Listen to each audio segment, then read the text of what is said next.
Welcome back to Accidental Purpose, everybody. Today we're in All the Right. We're here with JP. First of all, when I first followed you, why is it that your Instagram set up like you're following your ex-girlfriend still? Ex-girlfriend? Wow. Well, so in my defense, when you followed me, that account had been open for just a week. Okay. So, I'm kind of finding myself, finding out what type of profile, what social profile I want to have. I was told by a lot of friends, like, yo, this is a suspect account. Yeah, so I was like, there's no what? pictures, I don't got a profile picture. But if you check it out now, just JP's world, I'm getting into the groove of things, Okay. But real world, I got friends, guys. I promise. That's what matters. That's what matters. 1,000%. So how long have you been working here? So here, I started when I was like 16, and that's why I'm 24 now, and I'm still here. Oh, dope, man. So like full time though, because like I said, from 16 to now, maybe from... Sorry, 18 so long ago for me, so I was just like, what's going on? Like 30 years ago or something? Something like that. No, you're not that far off. You're not that far off. But So it's almost 20? No, it's like 15 years ago. How old are you actually? 33. 33? Yeah. Give me like 28 vibes, bro. Thank you, man. Young in the face. I could definitely 30. Wow, all right. Yeah, good genes. Shout out Mom Dukes. Yeah. Shout out to Dad for not pulling out. 1,000%. Without him, we wouldn't be here, for real. And so like I kind of knew about this place, but when I first came in here, I didn't realize where I was. Because I was actually going to go interview Edith up the block. Right. And like I've always loved sneakers, and I saw the shop, so when I came in, I was just expecting just normal sneaker shop. Right. I was just gonna walk by, look at the kicks, and the first thing I saw when I came in here was the Sugar Shack redo from the Good Time show. That's what called to you. It wasn't even all this other stuff. Well, I noticed that afterwards, but that's the first thing was that painting right there. That's because I came in and I don't know, I'm not paying attention to everything yet. And I see the sneakers, I saw the painting with all the hip hop characters. I was like, oh, that's really dope. And then I'm looking around, and then I'm seeing all this graffiti on the walls. I'm seeing these spray cans inside, the tag books over here. More than sneakers. Yeah, and then I'm looking up at the ceiling. There's so much graffiti art up there, and I was just like, what? Like, how is this happening? Like the music tapes, and it's like classic music tapes too. Yeah, it's like it's not like it's just anything. Like you have like really like high level stuff there. So I was just like, I was so intrigued to like speak to you because I was like, what is going on? Right. So like, could you just like make sense of it all for me? So of course, where do I start? Well, I think we should start the beginning. You know how you said there's classics, cassettes in there, and CDs, and then we got the dope vinyl as well. All the Right started off as a record store. Okay. Before we were the sneakers and the clothing and the fly hats, we were a record store. The owner, he was heavily involved in like the music industry. So he would be the guy, you go get the fire cassettes, say, well, the latest thing that came out, you want to go talk to G. You're going to get it from G. Okay. And then from there, we slowly transitioned towards the graffiti. Graffiti is heavy in our roots. Like graffiti, that's like number one love to us aside from the sneakers, you know what I'm saying? Because we have so many artists that come from all over the boroughs to come get paint. Shout out Sent2, shout out Such, shout out... Man, I know there's a bunch of guys that I'm leaving off. They're going to be like, yo, how you forgot about me? Just shout out all the artists that came to All the Right. We love you guys. And, this will always be home to them. So graffiti, we went from records, graffiti, and then G got his sneaker account. And I'll never forget, man, because when we first got the sneaker account... I get my Jordans! So yes, but do you want to know why it worked out for me? When he first got his account, we would only get grade school size sneakers. When I say grade school, that means anything from 3.5 to size 7. Okay. So all my grown men, the 7.5, 8, we didn't have nothing for y'all. But when G first got just had a bunch of lesbians coming in. Lesbians, a bunch of lesbians be the best way to put it. But I was still young enough where I fit grade school. Like I was just getting out of a size 7, so I was able to benefit certain here and there. Yeah. I mean, G, this is my workspace, but it's also family to me here. Oh, okay. Because the owner and the wife and even the daughters, they've all known me since I was a baby. Like, they know me since I was inside my mom's stomach. Oh, wow. Yeah. So this is very family-oriented over here. A lot of love. Definitely. So he's like an uncle to you. That's exactly what he is to me. Super uncle, bro. He's taught me a lot. He done gave me game. He helped me be fly and stuff. So definitely a lot of love towards the Landon family in general. Okay. And so like I was saying, yeah, bro, we didn't have no shoes. We just used to be like T-shirts and graffiti. And now we're a tier 1, tier 0 count store where we get the Travis Scotts, we get all the bread ones that just came out. It's definitely crazy to see the 360 from like barely have anything to now we got what's hot. Yeah. It's a blessing. It's cool to be a part of. It's crazy to see how people still love the sneaker game where they'll make lines for hours and all that frustration they felt, it goes away once they get the shoe. Then they smiling at you, they start saying thank you. Like it's a crazy cool world to be a part of, man. And just shout out All Right for giving me the opportunity. That's what I'm always say, man. Awesome. Wow. So like since you're around all this artwork and everything that's going on here since you were younger, what impact has it had on you? So a major impact. I used to be like a shy kid. Really? Yeah, I used to be. You talk a lot for being a shy kid, bro. I was like, when am I gonna get to speak? You know, when you talk about something you love, it just keeps. No, it's great, man. It's so beautiful to see because like you can tell that you really care about it. One, because you're paying attention to all the details that go into this, and two, just like being surrounded by everything that's going around here, and at a high level too. It's not like anything is being done mediocre, like whether it's the music, whether it's the artists and the sneakers. Like you're having so many like crazy sneaker events. Like what has been like your favorite event so far? And my favorite event, that's hard to choose from because like you said, we've done so many. It was for our Jordan 1 high 85 band, the black and red ones that just came out. So we were one of 23 stores in the United States to get them. That's crazy. Which, come on, that is. How did that feel for you guys? Man, what? Like I said, we used to not get. We only got grade school shoes. Now we're one of 23 to get this iconic sneaker.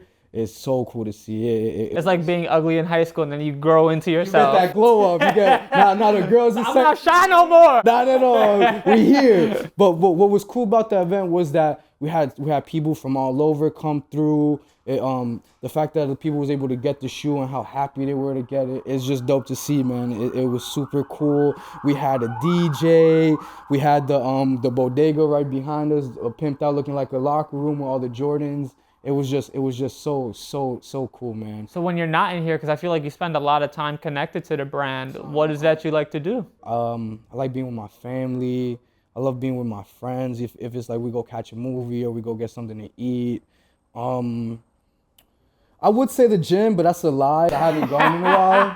But there was a time and place where I'd be like, the gym, that's one of my hobbies. I love doing that. That hasn't happened in a while. He meant the kitchen. Yeah, I could eat. I love me some food. Oh, so what's your favorite kind of food? I'm Colombian, so I'm gonna love my arepa con queso, some empanadas all day. But like if I was like had to choose one, I could do some soul food all day or Caribbean food. You know, a mixture like Jamaican food, some oxtail. Oh my God. Making me hungry now thinking about it. I ain't even take lunch yet, so that might be the move for today, little Jamaican. I love soul food too. That's me. Well, what about you? Like, what's your go-to food? Shoot, I love food so much. God, no, me too. I love food so like for every culture, I love something different. Would you say you're picky? Yes. You're picky. I'm quality picky. Okay. Yeah, I'm quality picky. I grew up with my grandma, of course. Grandma, baby. Okay. And she cooks amazing. So like it ruins Spanish food for me a lot of the time because no one's hitting how grandma's hitting. Yeah, or like if I do go out, it's at the same level or a little bit underneath, and I'm just like, so then why am I doing it? I could have just went to grandma's crib. I would have ate good over of course, there. like now that I'm not home and stuff, I had rice and beans the other day and I ordered it, and it made me so happy. And it's something that I thought I would never miss. It's so basic, but I was just like, it made me so happy. It's little stuff like that for people, man. I understand that 1,000%. So it's just like it brought me back, and I was just like thinking about her, and I just felt so grateful to like always have someone cooking like so much food for us every day, because like you never really notice until it's kind of gone almost. Of course. Well, it's not even that like notice, it's just like it's there. Right. So it's like I'm indulging in it, it's just regular to me, you know? But like she grew up with like huge family, as all Latino families are, you know, like huge family. Cousins on cousins. Yeah, uncles, so like she tias. only knows how to make big portions. Ooh. And luckily, like back then I was playing a lot of basketball, I was really, really fit. Now I look like Skeletor on like Ozempic. Nah, I wouldn't go that far, dude, bro. It's bad. It's bad. That was a good joke. That was a good joke. It's bad. But back then I was fit, I was playing ball all the time. So like I used to just eat endlessly. And it was amazing because like she's cooking for like 6 people and there's only 3 of us. So it's like That's food for when you're hungry later. You know what I'm saying? it's like come to me. Yeah. But okay, so like you're Colombian. 100% Colombian too. You're born here or? Yeah, I was born over here. My mom and my pops, they from Colombia. They was born over there. But me, I'm a first generation American. How was it growing up with them? Because they have a different mentality from everybody else. Okay, so that's funny you said. Unfortunately, I lost my father when I was 3. Shout out Diego Diaz, I love you always. So I lost him when I was 3, and then my mother was locked up from when I was 3 till about like 9 years old. So like my childhood wise is heavily with my grandmother and my aunts. Okay. Love you guys so much. Tia Carmen, Tia Anessa, Aulita, I love you guys. They took care of me. They held me down, you know, while my mom was taking care of what she had to take care of. And what did your mom get locked up for, if you don't mind me asking? You know what's funny? I never asked my mom if she want me to tell people what she got. Okay, so skip that. Skip that. Yeah. It's okay. I gotta get back. She did 7 years. She did something she wasn't supposed to. That's all. You know what I'm saying? She did something she wasn't supposed to. But my mom's a hustler, man. She's a hustler. So I definitely learned that trait from her. But growing up with my grandmother, man, I had to be on the dollar menu. You only get like 1-2 sneakers a year. You know, it was very humble. That's a luxury, That's what I'm saying. Yeah. It was cool. Like I feel like it was like how anybody else like grew up with old school Hispanic like grandmas. What did she used to hit you with? What didn't she hit me with? What was it was for a reason though. I was fucking up. If she wasn't, they wasn't abusing me. What was her favorite item of choice? Fucking, chancla, 1, 2, 3.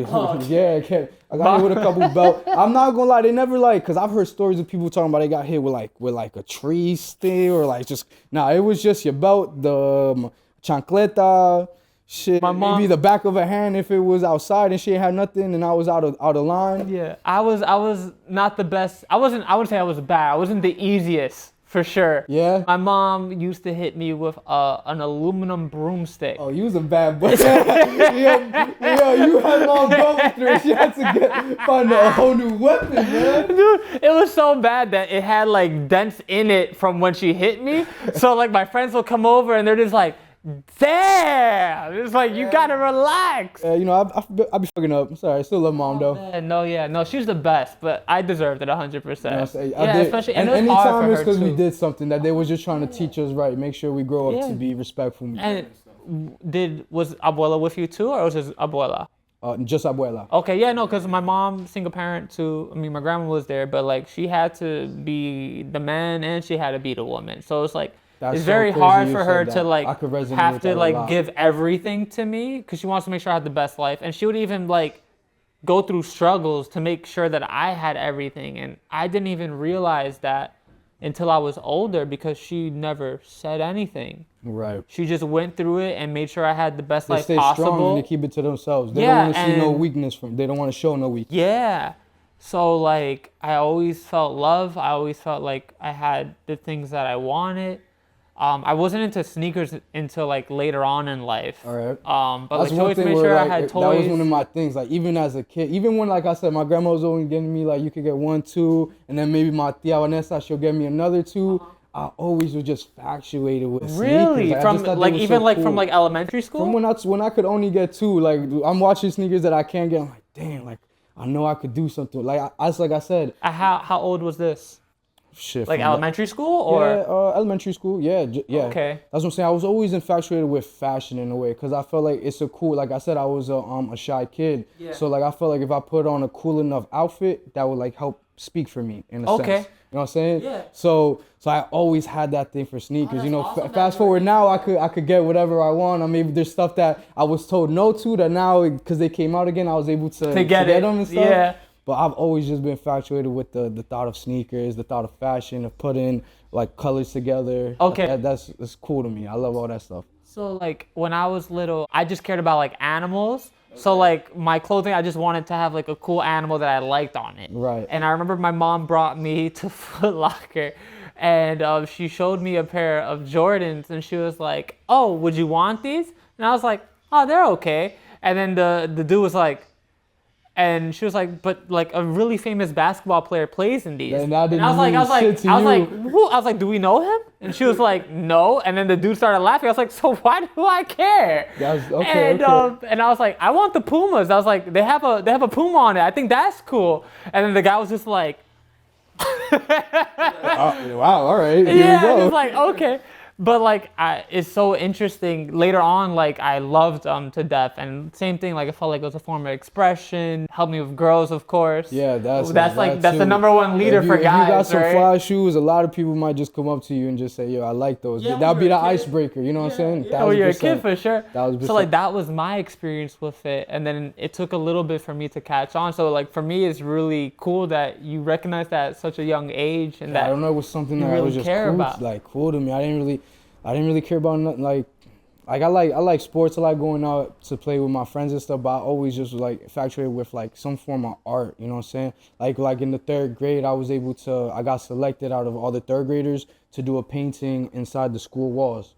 Oh wow. Yeah, it was nothing crazy. It was just like a like a small like a circular butterfly with like your basic shapes. Gay. At the time you probably say that, but the school was fucking with it. So yeah, like, no, that's awesome, man. So I was able to get out of class and just be in the hallways just painting something with a teacher. That's so cool. Yeah, like those are my grandmother got pictures of it still probably to this day. Yeah, that's so and that's cool. what I'm saying. Like I've always just seen that like it was a form of an expression for me. Just like to put colors together, whether if it's in a drawing or if what I'm wearing, it was just something that I like to do. Like it came second nature to me in a sense. You know what I mean? That's so crazy. And what was it, because Theo was like influencing you at all at that age? Like were you hanging out with him, seeing like art? Like I'm not. What? So where did it come from? That part might have came from Tia Nessa, my mother's sister, because she used to like dabble in like drawing dresses and like from scratch. Like she would draw. Oh, my mom too. So and I would see that, and like my aunt, she would always get fly. Like she would be someone that I'm noticing. I'm like, oh, she cared about what she's wearing. She's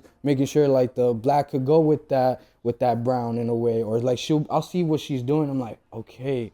You're So like, this is a I can look thing. really nice in that. I could do something too. And to add to that, to add to that, my aunt, because she has a small foot, I would be able to wear some of her shoes. My aunt the sneakers, right? Sneakers? Yeah, just sneakers. None of the actual shit. I was imagining you walking in the heels like. Nah, never that. No. I think my mom might have a picture of me walking around her heels. I was doing bad at that age, but like my aunt, she would buy herself like fly stuff, and I was lucky enough to be the same size, and she'll be like, you know what? Yeah, you could wear them for today. Go. You want to be fly? You could do that. Do your thing. That's dope. Yeah. My uncle, I had that relationship with my uncle where like he had some fly stuff, and I'd be like, oh, like can I just borrow that for a day? And he'd be like, nah. And then like a couple of weeks later, he'd be like, go ahead, you can take it. As long as you take care of it. Yeah, make sure they come back good. Bring it back how you took it. It'd be the best feeling in the world, bro. 1000%. So many similarities. Man, you're making me realize I gotta make some calls to learn what she did. You're really connected with your family, right? I love them. Like I said, you know, my mom wasn't there for a little bit. They were there, who was taking care of me. And she's out now? Yeah. We linked back up. I was 9 years old. I was like 9, 10 when I. How was that for you when you finally got to see her? Man, what? That was probably like one of the greatest feelings in the world, you know, cause like I would always just go and visit her, and you know, like I grew up, like you know, you have school events. I ain't having no moms or pops there. It'd be just a grandma baby. You know what I'm saying? So like I just always knew, I was like, yo, I can't wait to like see her. Like we sleep in the same crib, cause I didn't have that for a while. Yeah. So it was super. I was a little nervous, cause like damn, like I don't really know who my mom's is. Like, and she don't really know who I am. Like I said, like, cause she left when I was 3. I don't really remember much from 3 to 1 years old. Like I got little memories, but I don't really like know the personalities that were around me and stuff. So like I'm a 10-year-old, like basically meeting a whole new human, a new person, and I just knew I was excited because this is my mom, you know what I'm saying? So whoever she's gonna be, I'm gonna love it regardless, you know what I'm saying? This is just what I've been waiting for, to be with her again. You know what I'm saying?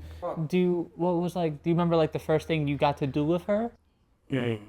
Cause like for me, when I was little, like so like my dad, I didn't live with my dad, so like whenever I would be with him, he would just always take me like on adventures wherever he was going, and I remember him taking me to like Coney Island a lot, and we would go take the train all the way over there from like Queens, so like, you know, it took forever. So like in that regards of like, oh wow.